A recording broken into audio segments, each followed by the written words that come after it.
This is the Influencer Entrepreneurs Podcast with Jenny Melrose, where I strategize with business owners on how to grow and scale their businesses to hit their income goals.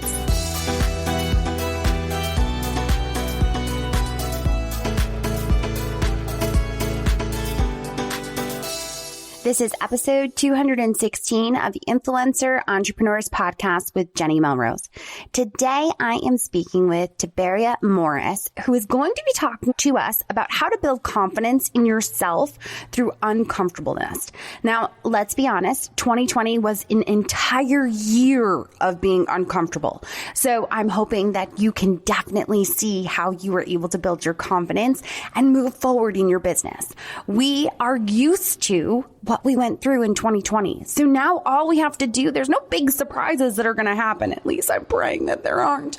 But we can continue to move forward, knowing that it can't get as bad as it did when we first were shocked and the country shut down. We can continue to move forward and make strides in our business. Now, in order to do that, I have had a lot of people reach out to me. I had offered a revenue planning guide back in January, and I still offer that so that you can actually take a look at what your business should look like in 2021. I want you to be able to plan that out. So hop over to the show notes and make sure that you grab that revenue planning guide. All right, you guys, let's dive into this conversation. Welcome to the podcast, Tiberia. How are you? I'm amazing. How are you? I am so good. I am so excited to speak with you. We were actually chatting prior to getting started a little bit about Clubhouse because that's how I found you. And we were both saying, so excited about the platform.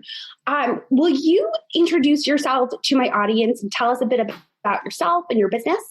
Yes. Hi. My name is Tiberia Morris, and I'm a native of Georgia by way of Atlanta. Born and raised in Georgia. Haven't really lived anywhere else, just been in Georgia. I am the oldest of four. I am the founder and CEO of Emerge Her and Emerge Her Confidence. Emerge Her is spelled E-M-E-G. Let me make sure I'm getting it right because sometimes I forget how it's spelled. That's crazy, but I shouldn't forget. But it's Emerge Her, E-M-E-R-G-H-E-R, like Emerge Her. And so that concept was given to me. I truly believe it was given to me directly from God. And I built a brand around it where I teach women how to build and rebuild their confidence from the inside out, allowing them to transform how they see themselves authentically without compromising who they are. And so other than that, I'm a life coach. I am a speaker, and also I am a self-published author. My life has been a journey in itself. I have went through peaks and valleys, and confidence played a big part in it. And so hence why I got Emerge Her, but then I branched it off starting with Emerge Her Confidence. That is not where I'm going to leave it. This year was all confidence.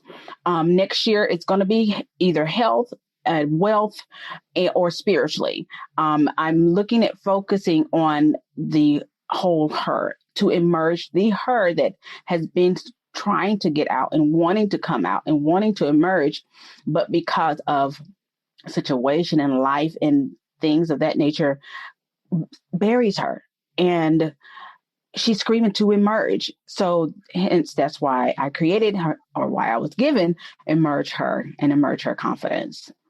I love it. So important. And I am really excited to talk about this topic of confidence. I just think it's something that so many women struggle with. So let's start off. What is your belief about confidence? Do you think it's something that we're naturally born with, or is it something that we learn over time? I do feel that it is something that we are naturally born with.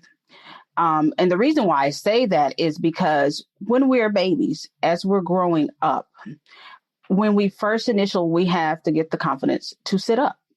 You have to have that confidence to actually sit up on your own. And then you have to have that confidence to start crawling. And then the ultimate confidence comes in where you now have to walk on your own. And learning how to walk, you have your parents, just like you're a mommy, I'm an auntie, I don't have any children, but I helping them learn how to walk, standing them up, letting them get the confidence to balance themselves, and then getting the confidence to walk. So we have we've given it. We just need a coach to coach us along. And that's what I feel like we've had it. And during our journey here to earth, it has always been there. We just have to then pull it out and uncover it and unbury it through the transition from heaven to earth. And so I just really believe that we are truly all born with it.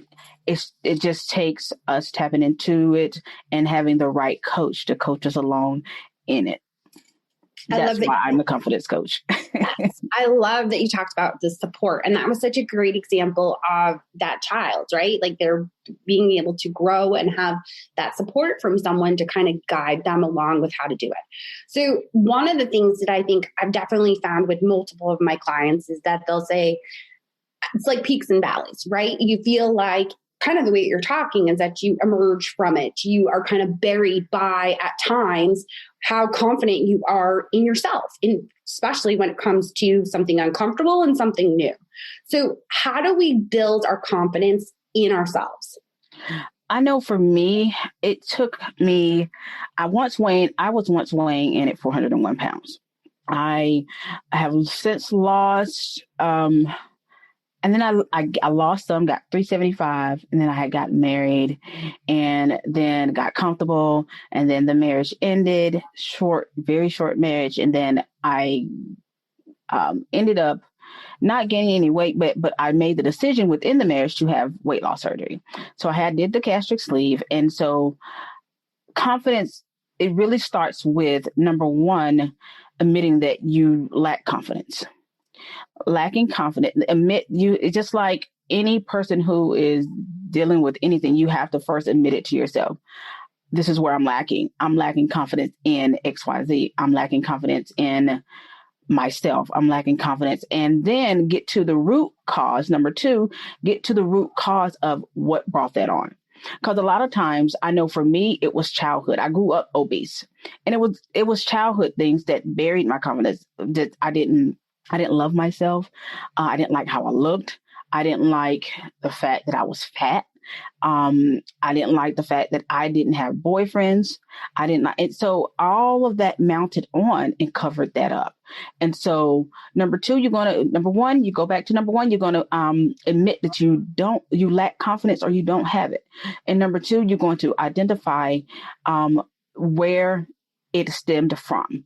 And then number three, you're going to then assess your conversation that you're having with yourself, your relationship with self, because that is I want to say the chief cornerstone to confidence, is because you knowing who you are and you loving who you are and you caring for yourself, giving you good self-care, and the conversations that you have with yourself really creates gives you that momentum to having confidence.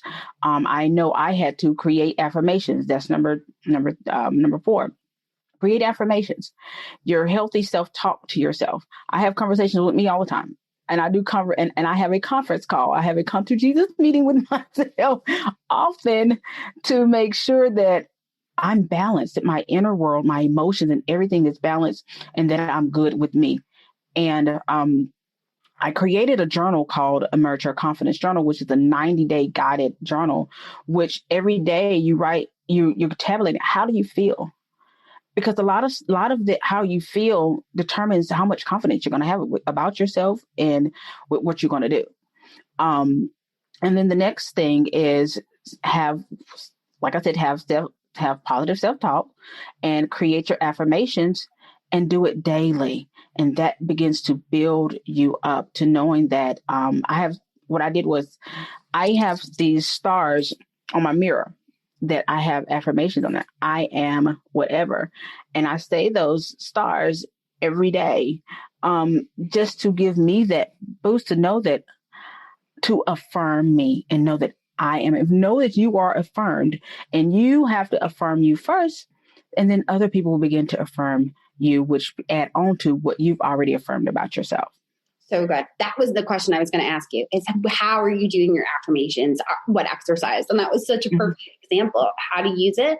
And it's a simple way. So are they little stickers that you kind of have on your mirror that you've written your affirmations for? Yep. Can you give us an actual example of one of your affirmations? You don't have to share a personal one if you don't want to. And I think I got, actually, you know what? I got one that I left off. It's a start, and it's got I am love. And the other one is I am worthy. My other one is, I'm trying to remember, I am worthy, I am bold, I am organized, I am confident is another one. Telling yourself that you're confident. I like I said, I'm a life coach, I'm a confidence coach, and I'm working with my clients who have been told certain things in their childhood. It is even hard for them to say that I am gorgeous. And it was hard for them to look themselves in a mirror and say, I am gorgeous. And and even though it may sound funny, but you have to tell your mind is going to tell you that it's not true. And that's where you're going to have to kick the mind out and say, even though my mind tells me this is not true, this is my newfound belief about myself. Yes. I love that. One of the things that when my girls were consistently going to school before COVID, that was something that we did in the morning before I left them to drop them off at school. It was always, you were kind and smart. And it was the last thing that they got before they hopped out of the car to go on their day, and whatever was going to happen was going to happen. So I love that. And those are such great examples that you use. And I love that you're also using the I language, right? You're not reading it off as you are, you're reading it as I. So good. So what are some of the ways that you've seen confidence affect women's lives? I think it affects, especially in the workplace. And if your career in the corporate world, definitely there. Because we have the ceiling that we all know about, the glass ceiling. And we won't go after a position faster than a man. A man will go after a position faster than we will, because we'll put all these things. I don't have a degree. Oh, and we'll go through the responsibilities and start picking the responsibilities apart and say, this something. No, I don't have that. I don't have it. Not knowing that 9 times out of 10, they don't look for all this stuff anyway. They're looking for, they want someone who can do some of the stuff, but you also are trainable to do the rest. And so we tend to pick that apart. So especially in the 9 to 5, the career go-getter type woman, also the mommies. That mommies, they put themselves last because they love and they give all of their selves to their babies, to their spouses. And they have those days where, you know what, do you still love me? How do I look in this? We're needing that affirmation, that reaffirming from our children, from our spouses. So it definitely plays. Are you confident as a mommy, knowing that you were given those angels and they really don't know when you mess up? They just know that they just see you as mommy. They see you as perfect. They see you as beautiful. They want to be like you. And so, but we in ourselves, it's our mindsets that we have to shift. And once we shift the mindset to knowing who we are, whose we are, and why we are like we are, it will then create a whole new world of confidence for us. So those are 2 dynamics I see that can affect women, and also body image. That is a big one. We'll stand in the mirror and we'll say, oh man, I don't like this role right here. If I can just cut this off, I'll be perfect. But not knowing that the person that you were blessed with, they love you just like you are. And we do pick ourselves apart. We allow media and all of these images and things, that words and things to come in to taint us and our view and our vision of ourselves, when we're so far more greater than what we're reducing ourselves at. No, I totally agree. And I love that you talked about the moms, because I think many of us have struggled through quarantine and COVID and or not even homeschooling. I would call it more like crisis schooling. Right. to really figure out, are we doing the right things by our kids, and how much are we messing our kids up during this time? And then still deciding, like, being able to run our businesses and run them well. I think one of the places I definitely see it with a lot of clients is they aren't comfortable when it comes to selling their products and services. They're so used to creating content for their people for free that when they go to ask for money, they make themselves small, or they make them feel like they're not worthy of it. When in reality, that value that they're providing is actually holding those people accountable. They see the value when they actually pay for something. It's like putting your money where your mouth is. So I just love what you said. And I think that that's so very true.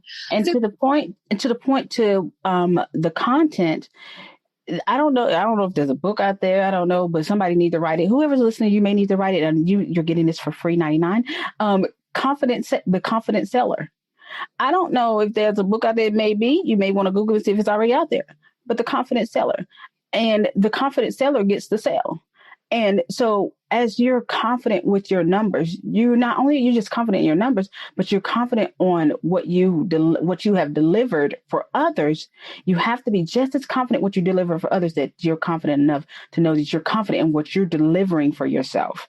And know that if they got the sale, if your stuff works for them, your stuff will work for you. People just need you to show up so that they can see what you have, and so that they can pay you for the knowledge that you have acquired, because you're needed in the marketplace, you're needed outside of the marketplace. And what you have, your product, your services, is a gift to someone else. Just like you went and spent money on that gift this Christmas, they're spending this money to invest on themselves as a gift. So look at it that way, and know that don't shy back from your number, whatever your number is. If it's 5,000, if it's 2,500, if it's whatever, put it out there. And if they want it, they'll do whatever they got to do to make sure they get that gift that they're wanting to receive. Whether you're a seasoned podcaster or just thinking of starting a podcast, you need to listen to Buzzcast from the folks at Buzzsprout. Here we go! Buzzcast covers everything a podcaster should know, from marketing strategies and how to make money from your podcast to the latest and greatest tech and industry insights to keep you on the cutting edge. Follow Buzzcast by clicking the link in the description, or go to buzzcast.buzzsprout.com and keep podcasting.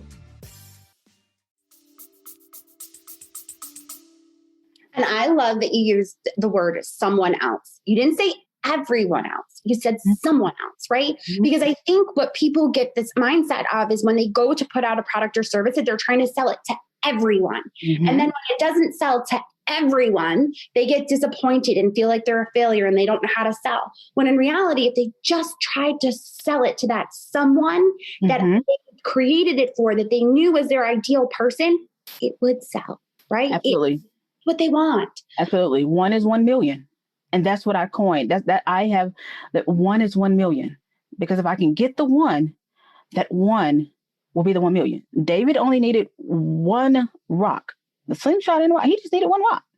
So 1 is 1 million. And know that your one is waiting for you. And that one is going to be a ripple effect to bring in the other millions that you're desiring. Yes. Ripple effect. Such a good way to explain it, because it's that influence that we hold. Like everyone, you're all listening. It's influencer entrepreneurs. We talk about the idea that you hold this influence within your audience as being seen as an expert. And the ones that are coming to you are the ones that need you. The ones that are not, you're not meant for everyone, and that's okay. So I love 1 in 1 million. So good. Thank you for that. So let's talk 2020. I always go back.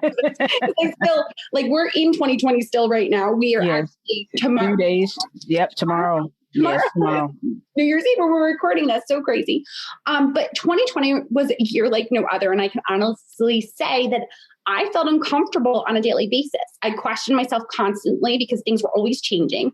Was I being a good mom while trying to crisis schooling? And could I truly serve my clients when I barely felt like I had it together at home? How to build confidence through uncomfortableness? And you know what? That is a good question. And how I see it is you have to refuse to be comfortable, because it is in your uncomfortableness that produces resiliency and also balance and also confidence. And so you don't want to ever and I force myself to never get comfortable, because if I get comfortable, that lets me know that I'm not growing. And so if I'm not growing, I'm not effective.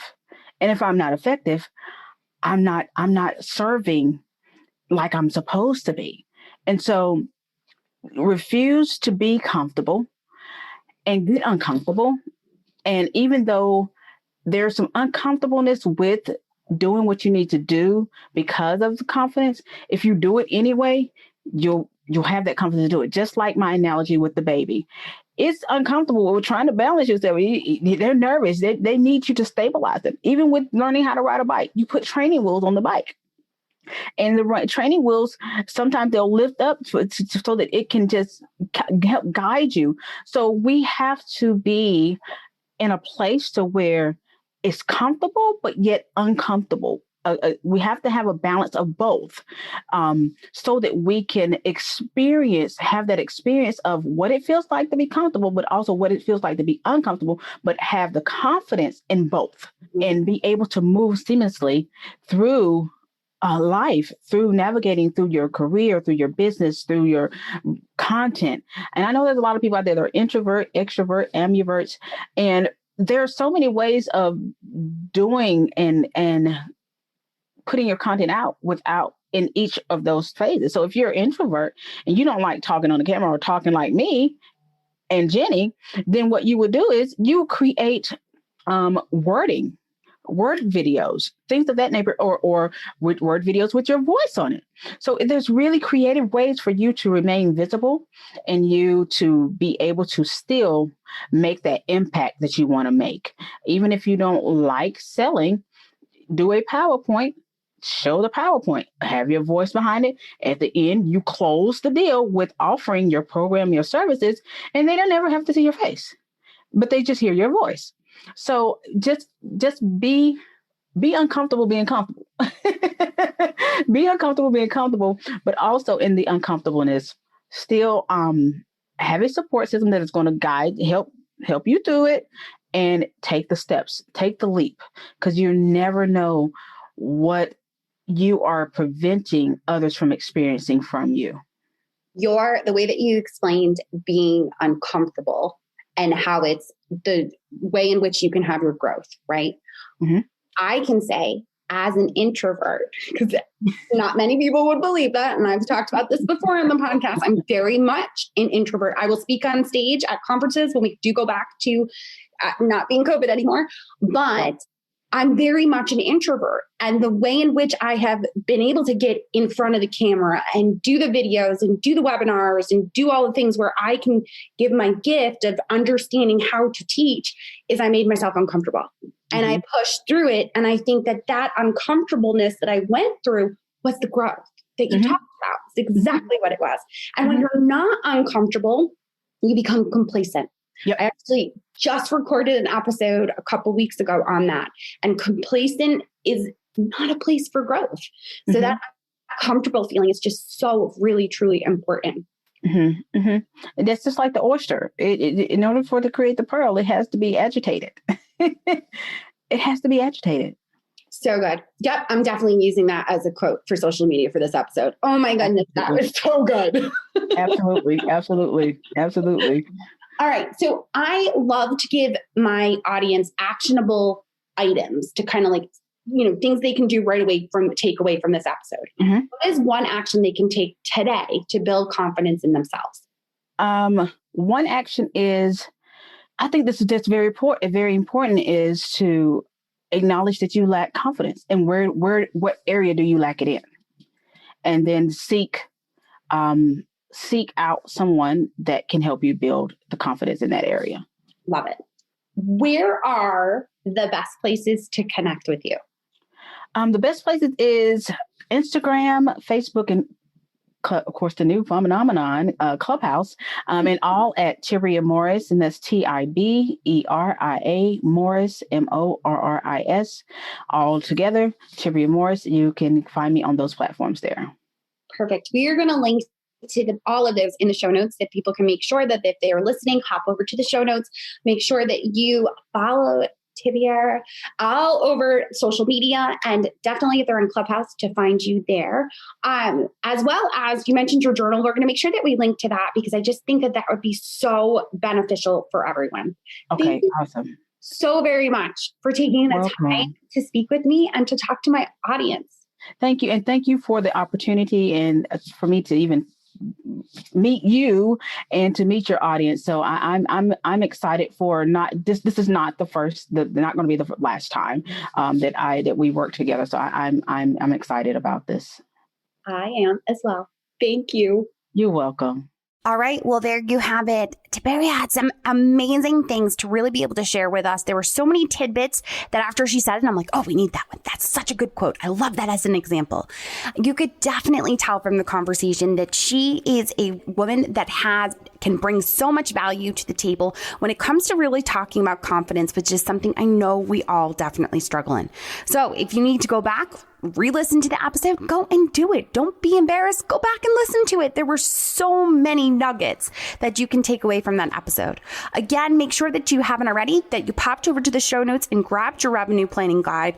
We want to make sure that 2021 is set up to be the best year yet. As well as, I always appreciate it when you guys leave a review on iTunes. It helps me be able to find great guests. And I hope that if you haven't already done that, you will take the time to do it. All right, guys, until next time, I will see you all then.